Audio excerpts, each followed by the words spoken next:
ગુજરાતી ભાષામાં તાજા સમાચાર, દૈનિક અપડેટ્સ, હાલની ઘટનાઓ. હમણાં જ સબસ્ક્રાઇબ કરો અને નવા સમાચાર પામો.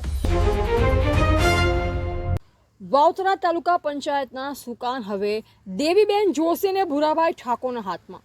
વાવથરા પંથકમાં તાલુકા પંચાયતના પ્રમુખ અને ઉપપ્રમુખ પદની ચૂંટણી બાદ રાજકીય માહોલ ગરમાયો હતો. ચૂંટણી પ્રક્રિયા પૂર્ણ થતાં પ્રમુખ પદે દેવીબેન જોશી અને ઉપપ્રમુખ પદે ભુરાભાઈ ઠાકોરની ભવ્ય વરણી કરવામાં આવી.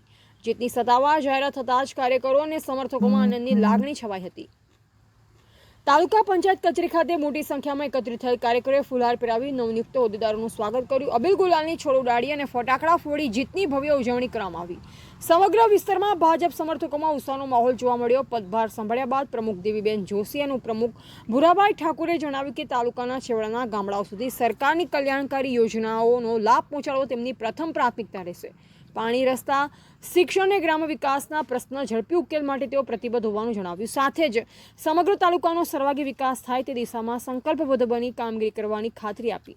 આ પ્રસંગે વિસ્તારના રાજકીય અગ્રણીઓ, સહકારી આગેવાનો અને હોદ્દેદારોએ નવનિયુક્ત પ્રમુખ અને ઉપપ્રમુખને શુભેચ્છા પાઠવી અને વિકાસલક્ષી કાર્યકાળની આશા વ્યક્ત કરી.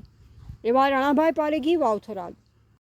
બનેલા વાવથરા જિલ્લાની અંદર જિલ્લા પંચાયત, તાલુકા પંચાયત અને નગરપાલિકાની ચૂંટણીઓ યોજાઈ હતી અને તેના બાદ આજરોજ તાલુકા પંચાયતના પ્રમુખ ઉપપ્રમુખ બનાવવા માટે ચૂંટણી યોજાઈ હતી. એની અંદર થરાદ તાલુકા પંચાયત, બાબર તાલુકા પંચાયત, સુઈગામ તાલુકા પંચાયત, સુઈગામ વાવ અને રાહ તાલુકા પંચાયત અને સાથે સાથે ધણીધરની અંદર ભારતીય જનતા પાર્ટી બહુમતી સાથે